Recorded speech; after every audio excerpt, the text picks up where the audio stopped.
The Bridge Troll. Chapter 1. Miyuki hurried down the winding forest trail, weaving between massive cedar and pine trees shrouding the path in shifting shadows. Clutching her hand-woven basket filled with medicinal herbs freshly picked, she moved with quiet purpose. Though only 12 years old, Miyuki made this lonely journey every day across the mist-shrouded ravine to her grandmother's isolated cottage nestled deep in the woods. As she approached the ancient stone bridge spanning the river below, Miyuki peered cautiously over the edge at the roiling dark waters churning beneath.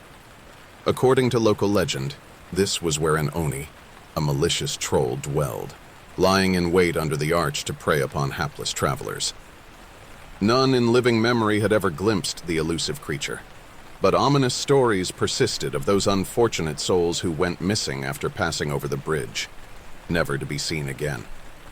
Others who survived crossing returned ravaged and hollow, muttering frantic warnings to avoid the evil that lurked below. Miyuki quickened her pace, praying under her breath, staving off a shiver of dread. After arriving at her grandmother's weathered cottage, Miyuki cared for the elderly woman as she rested fitfully by the hearth fire. Miyuki prepared a medicinal tea to ease her grand's worsening fever, hoping to restore some vigor. Once her grandmother was sleeping peacefully, Miyuki placed a tender kiss on her wrinkled forehead and set off back through the thickening woods before dusk fell. She moved faster now, carrying the empty basket as the forest shadows deepened. Approaching the bridge crossing once more, Miyuki's steps grew heavier, her heartbeat pounding like ritual drums, as each snapping twig and rustling bush set her childish imagination alight. The tree canopy parted briefly, revealing a rising full moon peeking through swirling fog. Miyuki froze. She thought she heard whispering voices riding the wind swirling up from the ravine below. Gripping the basket tightly, she raced across the last stretch of the bridge. Suddenly, a loose stone shifted under Miyuki's foot, cracking off the weathered bridge surface. She cried out as it tumbled down into the surging river below, swallowed by the mist. Miyuki ran and didn't stop until safely bursting through her family's door, panic gripping her. Somehow, she knew the troll's tricks had begun. Chapter 2. Over the next few days, Miyuki tried convincing herself it was just an overactive imagination.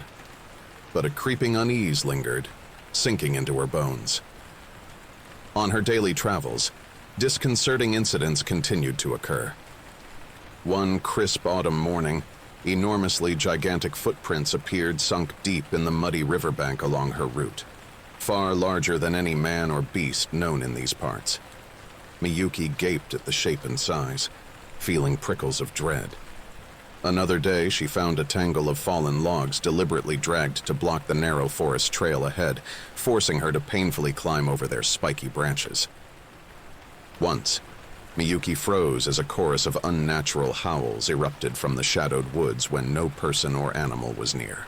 She quickened her pace each time with pounding heart, nervously glancing around for glimpses of the source stalking her.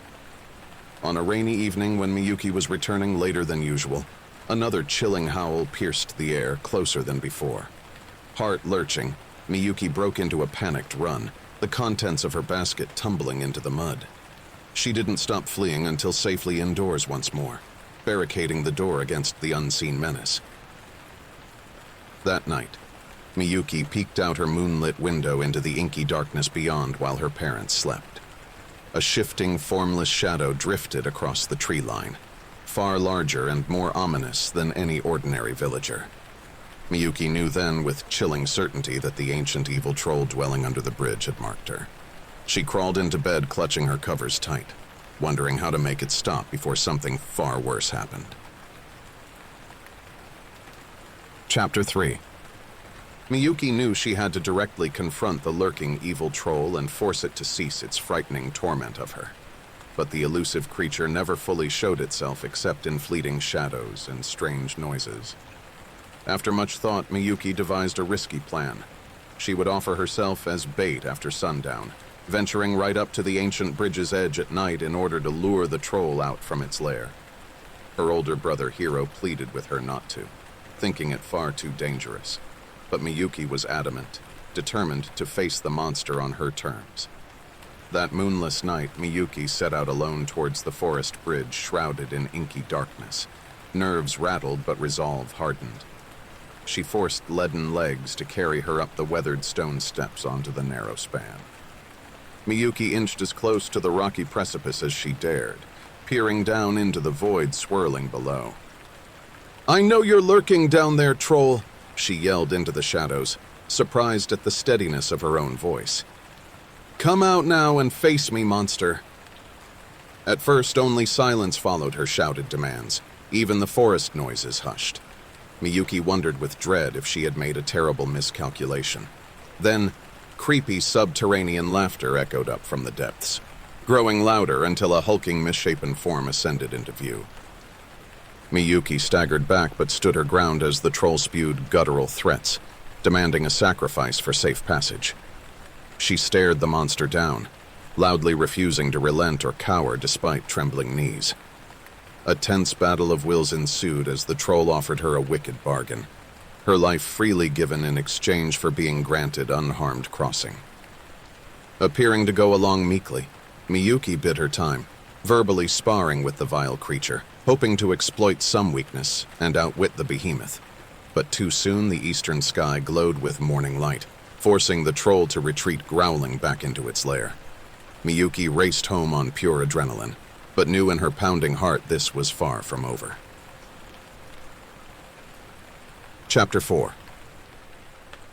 That next moonless night, Miyuki forced her fragile limbs to carry her again towards the bridge, prepared to bargain further despite the immense peril she faced. As she hesitantly stepped onto the rocky precipice, the monstrous troll swiftly emerged from below, more enormous and hideous than before. It repeated its wretched demand in a rumbling snarl. Miyuki's very life freely surrendered in return for being granted safe passage across the bridge unharmed. Thinking on her toes, Miyuki cautiously asked clarifying questions about the exact terms of the deadly pact, stalling the beast for precious time while masking her racing thoughts. The troll grew impatient with her stammered queries, swiping at Miyuki with gnarled claws crusted in the blood of past victims. She narrowly dodged the attack, pretending to finally accept the grim bargain, keeping the beast engaged. The troll grinned in smug victory, believing it had outwitted this foolish girl.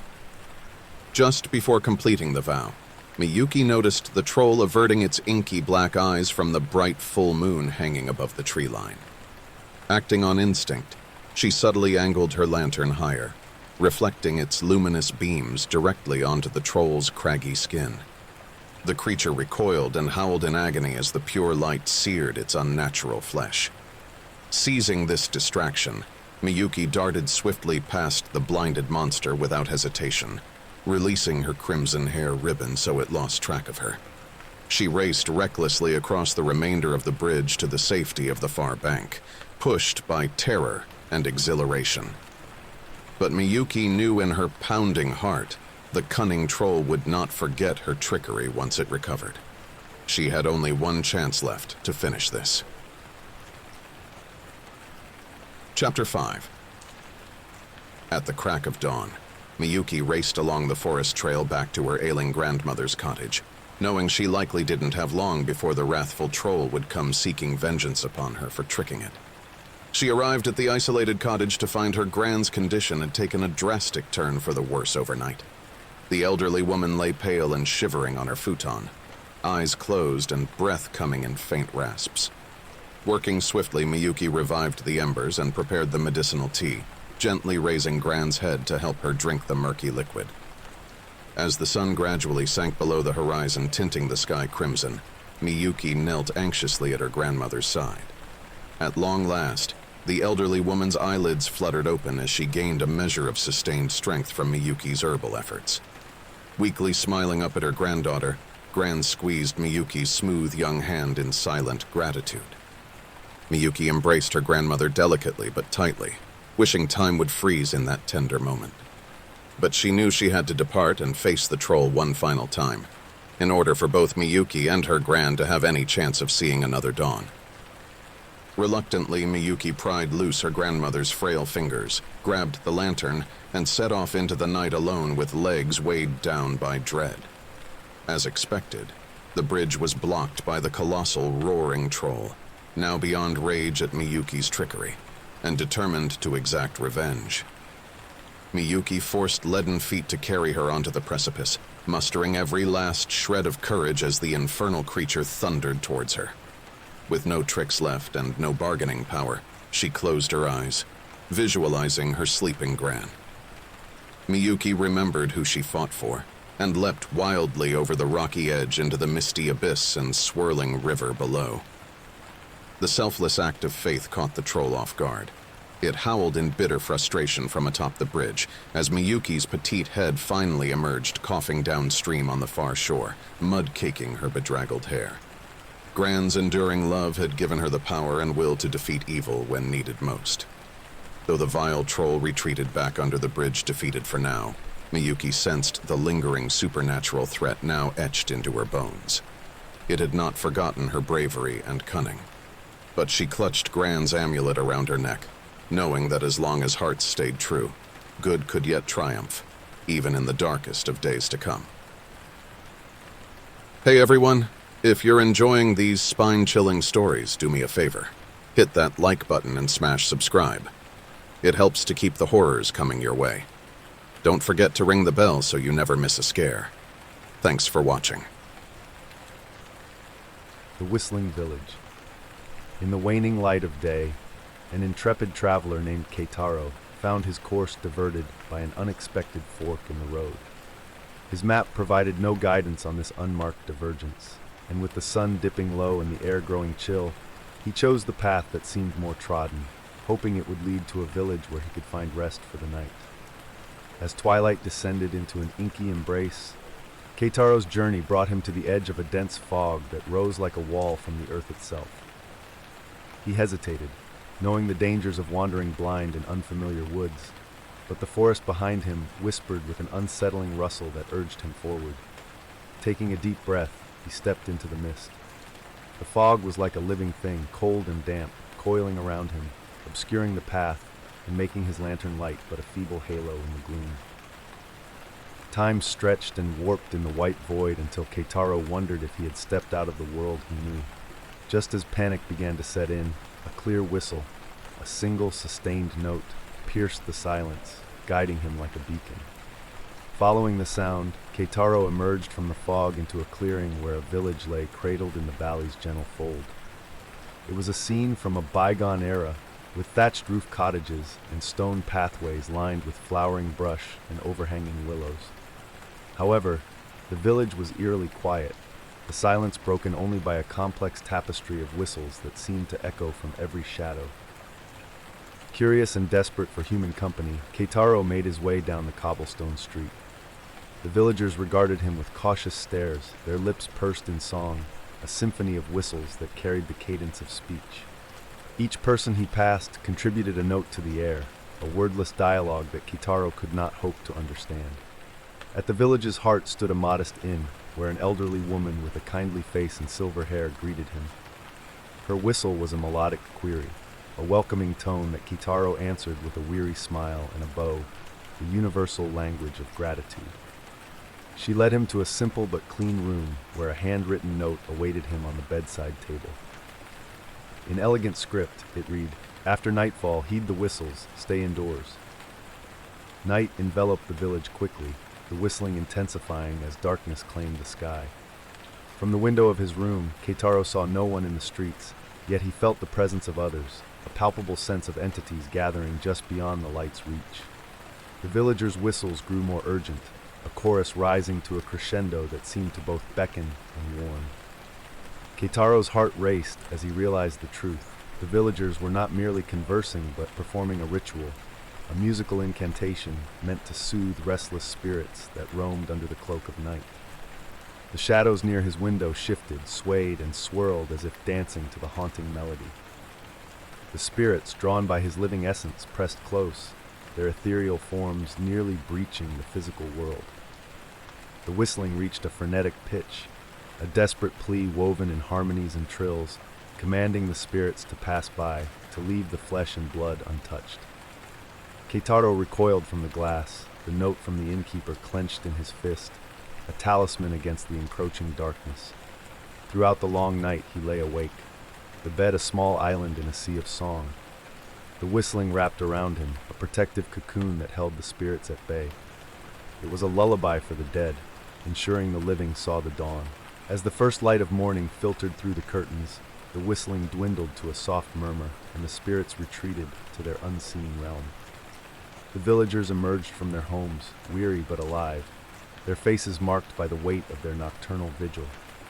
Keitaro stepped outside, his own face pale from the sleepless night, but alive with a new understanding. The villagers gathered to bid him farewell, their whistles now light and airy, a song of goodbye and safe travels. He bowed deeply to them, a silent thanks for their protection, and set out on the road once more. As the village faded into the distance, swallowed by the morning mist, Keitaro carried with him the echo of their whistling. It was more than a memory. It was a testament to a night when the veil between worlds grew thin, and he stood at the threshold, saved by the grace of a village's ancient ritual and the power of their collective will. The story of the whistling village would remain with him, a surreal chapter in his travels, a reminder that some places in the world are bound by traditions as old as the hills and as deep as the human spirit. And sometimes, just sometimes, a stranger might wander into these hidden folds of the world and witness the extraordinary communion of life and afterlife, bound together by a simple, eerie whistle on the wind. The Haunted Scroll. Chapter 1. The Discovery. Tomio walked slowly down the forest path as dusk settled over the ancient woods. As a struggling artist of 40 years, he often sought inspiration and solace from long walks in the forest surrounding his isolated village.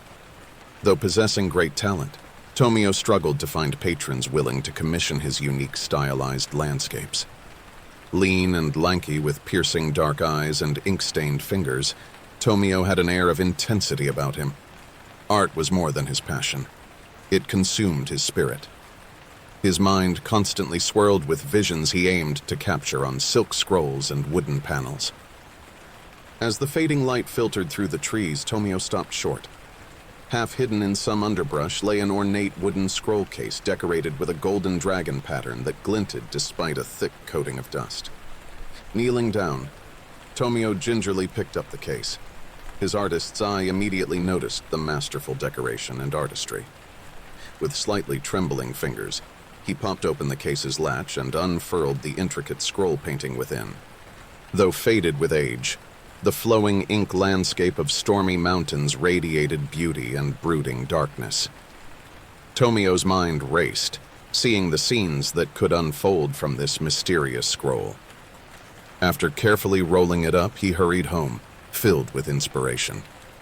But that night, vivid nightmares of ghostly figures in the mountains haunted his sleep.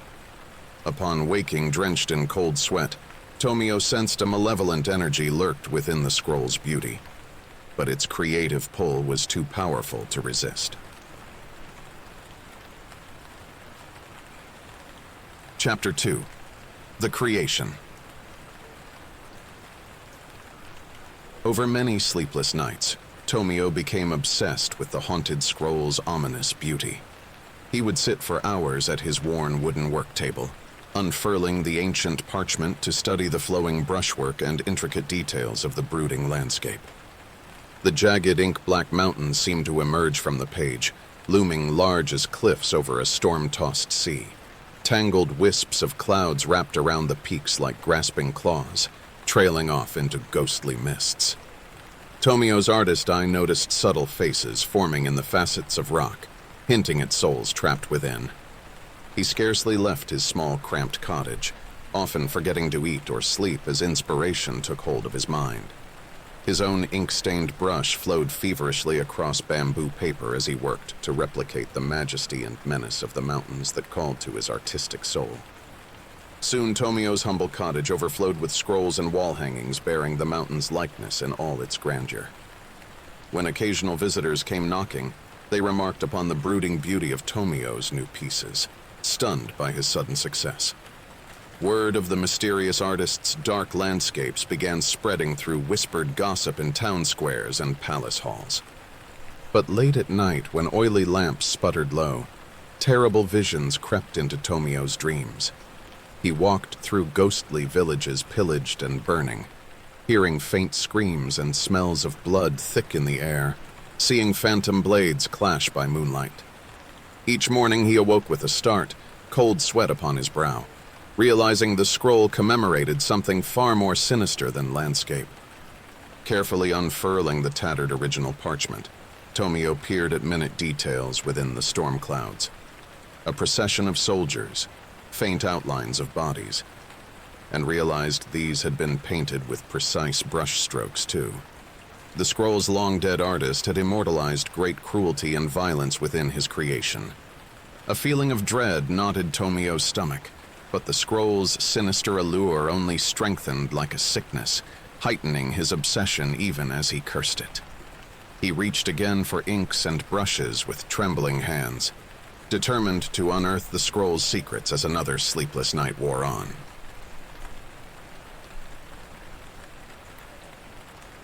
Chapter 3. The Vengeful Spirit. On a moonless night, Tomio was jolted awake by a distant scream that cut through the silence like cold steel. Gripping his lantern with trembling fingers, he crept outside, the fading embers in his cottage barely lighting the shadows. But only lingering stillness filled the narrow dirt streets of the sleeping village. The cry had vanished like a ghostly wind. Unease plagued Tomio's mind as he lay awake in bed, unable to rest after the unsettling midnight disturbance. As dawn neared, he began hearing faint whispers seeming to come from the scrolls lining his walls.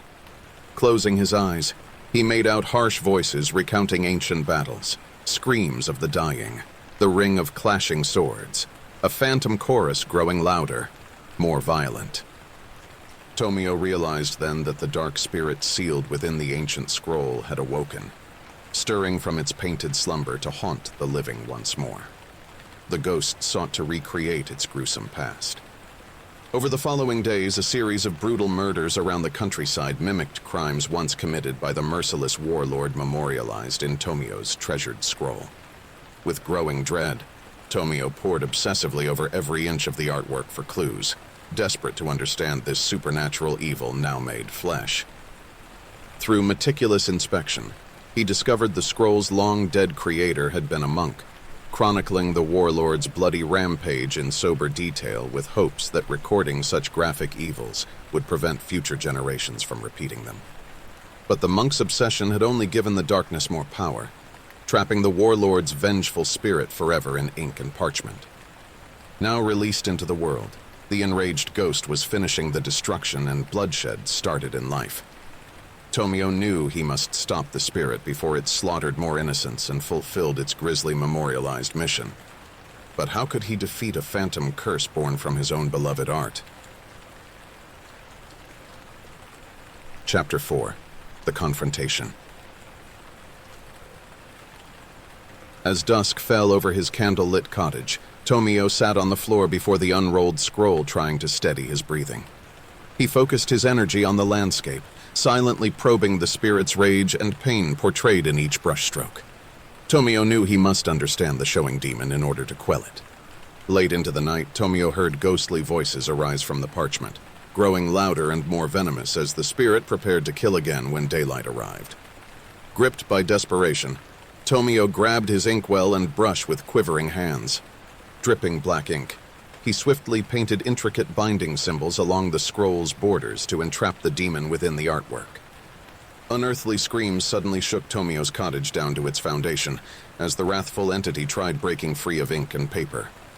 Outside, an unnatural gale force wind howled through the village, stirring a vortex of leaves and debris.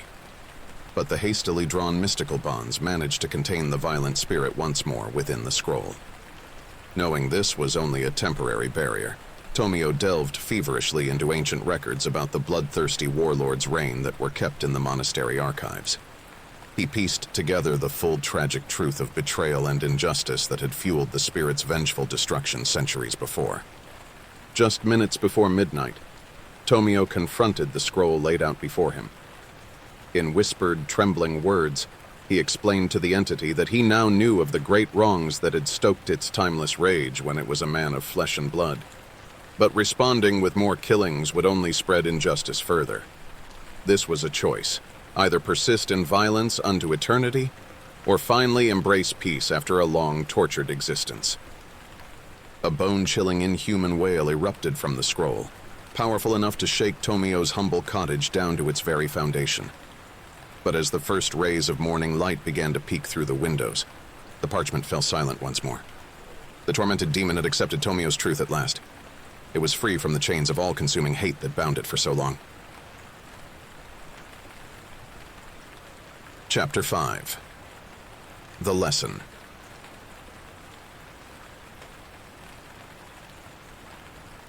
In the warm light of a new dawn, Tomio considered destroying the haunted scroll so its malignant energy could never again be unleashed upon the land.